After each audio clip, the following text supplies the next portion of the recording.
Welcome to Function-Specific Training. This section provides basic training, and to assure full compliance with federal regulations, each employer must assure function-specific training of each employee as it relates to their particular operation. In this section, we'll cover various areas that are specifically applicable to the functions an employee performs related to the transportation of hazardous materials, including preparing and/or effectively reading shipping papers, properly marking and labeling hazardous material, placarding, packaging, carrier requirements. The term shipping paper, as used by the transportation industry, means the piece of paper or document used for billing, accountability, and other day-to-day activities of transporting hazardous materials. Shipping papers must be retained for 375 days by the offeror and the carrier. All shipping papers must accurately describe and identify hazardous material in this HMT sequence, known as the basic description. The proper shipping name, the hazard class or division, the identification number, packing group, if any is assigned, and the total quantity. Shipping papers must also include total quantity and unit of measure, any required additional entries, shipper certification, emergency contact telephone number. An emergency response telephone number must be entered on the shipping paper immediately after each hazardous material description, or if the telephone number applies to all hazardous materials, it must be listed on the shipping paper but entered only once in a clearly visible location and with an indication that the number is for emergency response information. Remember, all of the basic information can be found in the HMT. The proper shipping name is found in column 2. The hazards class or division is located in column 3. The ID number is located in column 4. And the packaging group is located in column 5. A hazardous material and non-hazardous material may be placed on the same shipping paper. However, the hazardous material entries must be entered first, or entered in a color that clearly contrasts with any description of a material not subject to the regulations.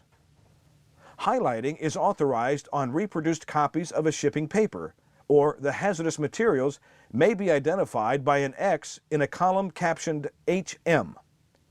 The letters RQ for reportable quantity may also be entered in this column to identify a hazardous substance.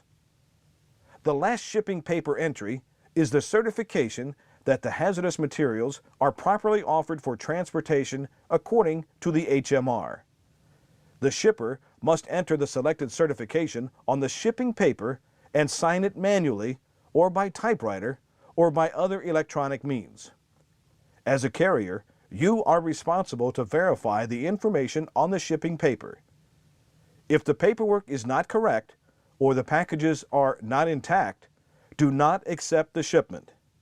Shipments that comply with the HMR make transportation of hazardous materials safer for everyone, including you. A shipping paper must accurately communicate the hazards of the material in the packages and on the transport vehicle. Keep in mind that all shipping paper entries must be legible and printed in English. No unauthorized abbreviations are permitted. And while a shipping document may have more than one page, each page must be numbered consecutively and the first page must specify the total number of pages. The shipping description must be shown before and/or after the basic description.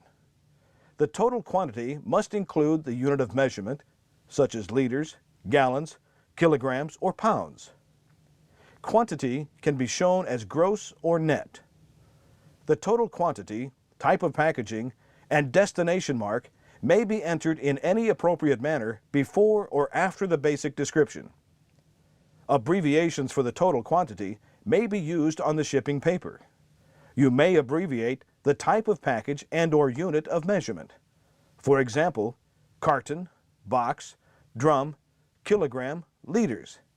Place the total quantity before and or after the basic description. Here's an example. 10 cartons, paint 3, UN 1263, PG Roman numeral 2, 225 kilograms. The basic description must be shown in the HMT sequence, proper shipping name, hazard class or division, ID number, and PG. If a hazardous material is described on a shipping paper by one of the NOS proper shipping names listed in the technical name, they must be shown in parentheses in association with the NOS proper shipping name. The word contains also may be used with the technical name. Let's look up the proper shipping name, corrosive liquids NOS UN 1760. The NOS description does not name the hazardous constituent. In this case, the hazardous constituent is caprylyl chloride. Caprylyl chloride is not listed by name in the HMT, but meets the definition of a corrosive material. Therefore, the technical name must be added in parentheses in association with the basic description. In other words, add the technical name following the proper shipping name or after the basic description. For example, corrosive liquids, NOS, caprylyl chloride, 8, UN 1760, PG2, 20 gallons, in that order. If the material meets the definition of a poison or toxic, and the fact that the material is a poison is not indicated by the proper shipping name or hazard class, the word poison or toxic must be entered on the shipping paper in association with the shipping description. Let's look up the shipping name, allyl chloride, in the HMT. Allyl chloride is a proper shipping name. Look in column 3. The hazard class is 3, flammable liquid. Now look in column 6. The material is required to be labeled flammable liquid and poison or toxic. This means that the secondary class is poison or toxic. The fact that this material is a poison or toxic is not indicated by the proper shipping name or by the hazard class. Therefore, you must write the word poison or toxic on the shipping paper in association with the shipping description. For a material meeting the poisonous or toxic by inhalation criteria, the words poison inhalation hazard or toxic inhalation hazard and the appropriate hazard zone, Zone A, Zone B, Zone C, or Zone D for gases, or Zone A or Zone B for liquids, must be on the shipping paper. Enter poison inhalation hazard or toxic inhalation hazard and the appropriate hazard zone, A, B, C, or D, in association with the shipping description. Marking and labeling. Marking and labeling of hazardous materials packages is required by the U.S. Department of Transportation. The shipper must mark each package, freight container, and transport vehicle which contains hazardous materials in accordance with the applicable regulations. According to the HMR, the term marking refers to the required information on an outer package containing hazardous materials and includes a proper shipping name, ID number, specifications or UN marks, plus any required information, instructions, and/or cautions. If required, the technical names must be marked on the packages when the hazardous material is a mixture or solution of 2 or more hazardous materials. Packages containing only limited quantity or ORMD materials are not required to have the ID number marked on the package when not packed with other hazardous materials. Inhalation hazard must be marked on any package containing material that meets the criteria of a poison inhalation hazard or toxic inhalation hazard. The inhalation hazard marking must appear in association with the labels or placards and may be marked on either the packages or on the label or placard. In addition to marking, labels are applied to the outside of shipping containers. Labels, which must be at least 3.9 inches on each side, identify the primary and subsidiary hazards specific to materials. Unless otherwise provided, Anyone offering a package, overpack, or freight container of hazardous material for transportation must label it. Column 6 of the HMT contains a listing of the label codes for each hazardous material associated with the proper shipping name and hazard class. The initial stop in determining appropriate labeling requirements is to check column 6 of the HMT for any required labels. More than one label may be necessary in some instances. For example, when you look up allyl chloride in the HMT, column 6 requires 2 labels to be affixed: flammable and poison or toxic. Placards. Placards are placed on bulk packagings, freight containers, transport vehicles, and rail cars to alert the public of the potential dangers of the product being transported and to guide emergency responders in the event of an accident or accidental release. Placards must clearly communicate the hazard of the material being transported. This is crucial in an emergency situation. Therefore, the required placards must have no visual competition. Placards must be displayed on each end and each side of a bulk packaging, freight container, unit load device, transport vehicle, and rail car containing any quantity of a hazardous material unless the HMR says otherwise. There are 2 placarding tables. Do not confuse these tables with the hazardous materials table, or HMT.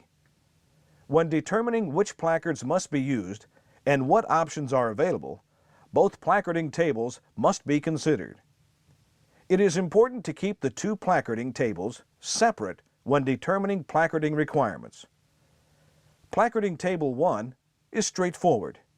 Any quantity of any hazardous material listed in Table 1 requires placarding. Placarding Table 2 lists the remainder of the hazardous material classes that require placards. However, Table 2 materials require placarding only when the aggregate gross weight of all hazardous materials on the transport vehicle or in the freight container is 1,001 pounds or more. Transport vehicles and freight containers transporting less than 1,001 pounds aggregate gross weight of Table 2 materials may be placarded. Placards are not required, however. Additional placarding exceptions are provided in the HMR. When determining placarding requirements, it is not necessary to include the weight of any non-bulk packaging that contains only residue of a Table 2 hazardous material. When a shipper offers hazardous materials to a carrier for highway transportation, the shipper must also offer the required placards, unless the carrier's vehicle is already properly placarded for the materials. The motor carrier may not transport the hazardous materials unless the proper placards are affixed to the vehicle. A different approach is provided for placarding a hazardous material shipment offered in a bulk package. The person offering the hazardous material for transport must affix the required placards before the shipment is offered. Placarding is the joint responsibility of the shipper and the carrier. Those who offer, load, and/or transport hazardous materials must comply with the placarding regulations. If the required placard is missing or damaged, no matter what the reason, the shipment must not be transported. If you are a shipper, make sure you offer or affix the required placards for the materials before you ship them. If you are a carrier, know what you are accepting for transportation. If the placards are not correct, do not accept the shipment. Now let's review Section 3. Motor carriers of hazardous material are subject to the Federal Motor Carrier Safety Regulations, as well as various parts of the Code of Federal Regulation. No person may offer or accept a hazardous material for transportation and commerce unless that person is registered, if required, and the hazardous material is properly classed, described, packaged, marked, labeled, and in proper condition for shipment in accordance with the HMR. Both carriers and shippers are responsible to ensure their employees are properly trained as required by the HMR. A HazMat employee is anyone employed by a HazMat employer who during the course of employment directly affects hazardous material transportation safety. Before any HazMat employee performs a function subject to the HMR, that person, unless exempted, must be provided initial training in the performance of that function. Each hazardous material employee must also be periodically retrained at least every 3 years. Shipping papers must accompany all hazardous material shipments, unless an authorized exception is provided, and an initial motor carrier may not accept a hazardous material unless the shipping paper includes a properly completed shipper's certification. It is the responsibility of every motor carrier and driver to make sure that the shipping papers are readily available and accessible in case of an inspection or incident. Shipping papers must also be retained for 375 days by the offerer and the carrier. That's the end of Lesson 3, Function-Specific Training. At this time, you should stop the video and take Test 3. Hello and welcome to Lesson 4, Driver Training. In this module, you will learn about the highway carrier requirements that generally addresses the Hazardous Materials Regulations, Part 177, Carriage by Public Highway, and Part 397, Transportation of Hazardous Materials Driving and Parking Rules. In this section, you will learn a driver's duties and responsibilities for the safe transportation on highways, the requirements for loading and unloading hazardous material, and visual identification of cargo tankers. Let's get started with the rules of transporting hazardous materials. Number 1. Cargo securement. To protect against shifting and falling cargo, load should be properly distributed and adequately secured as described in Section 393 of the Code of Federal Regulation. In addition, the requirements for hazardous material securement can be found in Section 177.834, subparentheses A. Number 2. Tire inspection. Tire inspection should be done at the beginning and end of every trip. Number 3. Railroad crossings. When approaching a rail crossing, the driver must stop and check for oncoming trains. The requirement specifies that the vehicle must stop no closer than 15 feet from the tracks and no further than 50 feet away. Also, never change gears while crossing tracks. Number 4. Smoking. While transporting explosives, oxidizers, or flammables, smoking is prohibited within 25 feet of the vehicle.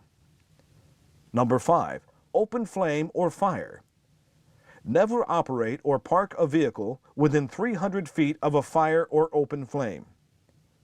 Number 6. Written route plan. While transporting explosives, a written route plan is mandatory and a copy must accompany the shipping papers. Number 7. Private property. Do not operate a vehicle or park on private property without the consent of the owner or the person in charge of that property. Number 8. Parking restrictions. Parking is prohibited within 300 feet of a bridge, automobile parking garage, or tunnel. Motor carriers transporting hazardous material through public tunnels must comply with state statutes and municipal ordinances. Number 9. Avoid areas where large numbers of people gather. Number 10. The vehicle engine must be off and the driver must be in attendance during refueling. Hazardous material shipments offered by or co-signed to the U.S. Department of Defense must be packaged in containers that meet HMR requirements or are of equal or greater strength and efficiency as required by DoD regulations. Hazardous materials sold by DoD in packagings not marking in accordance with the HMR may be shipped from DoD installations. However, DoD must certify in writing that those packagings equal or exceed HMR requirements. Despite all safety efforts, accidents or incidents do occur. When a hazardous material is involved in a transportation incident, a report may be required. Reportable incidents may occur when the material is in transportation, being loaded, unloaded, or in temporary storage. Reporting requirements are the responsibility of the carrier. A motor carrier in possession of a misdirected or lost hazardous material shipment, other than explosives, must promptly send the shipment to its destination if known. However, the shipment must be inspected before being reshipped to determine that it is in proper condition for transportation. If a package of hazardous material is not labeled and the exact content classification is unknown, the carrier must apply the flammable liquid label. Motor carriers must maintain an adequate supply of hazardous material warning labels to replace lost or destroyed labels. Motor carriers must replace lost or destroyed labels based on shipping paper information. Unless an authorized exception is provided, all hazardous material shipments must be accompanied by a shipping paper. It is the responsibility of every motor carrier and driver to make sure that the shipping papers are readily available and recognizable in the case of an accident or inspection. If a load requires placards, carriers should also provide on board each truck a copy of its current certificate of registration issued by the RSPA or another document bearing the registration number identified as the U.S. DOT HazMat registration number. Drivers and motor carriers must clearly distinguish shipping papers or hazardous material shipments from all other papers. This can be accomplished by tabbing or placing these shipping papers first. When the driver is at the motor vehicle's control, the shipping papers must be within the driver's immediate reach while restrained by lap belt. The shipping paper must be visible to a person entering the driver's compartment or in a holder mounted on the inside of the driver's side door. When the driver is not at the vehicle controls, the shipping paper must be in a holder mounted to the inside of the driver's side door or on the driver's seat. In addition, drivers should carry the North American Emergency Response Guide book, the Hazardous Materials Pocket Guide, the Hazardous Materials Incident Kit, as well as an accident reporting kit, the Federal Motor Carrier Safety Regulations, and a copy of insurance. Proper documentation for the transportation of hazardous materials is important to the driver. These records are subject to inspection by U.S. DOT representatives. U.S. DOT representatives have the right to inspect all motor carrier records, equipment, packaging and containers, and any entity that may affect the safe transportation of hazardous materials. General loading and unloading requirements. Remember, it is the carrier's primary responsibility for loading, storage, and transportation compliance. The driver must be awake and present during loading and unloading. It is also the driver's responsibility to be aware of and ensure that the vehicle is secure by setting handbrakes and chocking wheels, that prohibited loading combinations are in compliance, that container safeguards are met for securing cargo against movement during transit, that no tools are used that could puncture or damage any package or container, that smoking is prohibited, that all efforts are made to keep fire or open flame away from the hazardous materials, and that no one tampers with the hazardous materials freight between its point of origin and build destination. Motor carriers must comply with the HMR and train employees in the prescribed regulations. Additional specific training is required for drivers operating a cargo tank, a vehicle with a portable tank with a capacity of 1,000 gallons or more, and motor vehicles carrying Class 7 radioactive material that require placards. Visual identification of cargo tanks. There are 6 basic types of cargo tank trailers: the MC306, the MC307, the MC312, the MC331, and the MC338, the tube trailer, and the vacuum-loaded tank. The MC306 is used primarily for the transportation of fuels. It is a large, ovular tank typically made of single-shell aluminum construction. Typical capacity is 9,000 gallons. The MC307 is used for flammable and combustible liquids, mild corrosives, and most liquid chemicals. It is a round tank that has the capacity of 6,000 to 7,000 gallons. The MC312 is even smaller than the 307 and is used typically to transport corrosive materials. The MC312 has a typical capacity of 5 to 6,000 gallons. The MC331 is a high-pressure gas cargo tank. It has a circular cross-section with rounded ends or heads. It typically transports LP gases and anhydrous ammonia. Capacities range from 2,500 to 11,000 gallons depending on the size. The MC338 is used for transportation of cryogenic liquids, for instance, liquid nitrogen and liquid carbon dioxide. It is a well-insulated double-shelled tank with a thermos bottle design. And finally, the tube trailer or compressed gas trailer.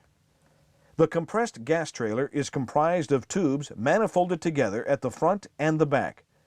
This type typically transports gases like oxygen, nitrogen, and hydrogen. Cargo tanks require various types and rates of inspections depending on the type.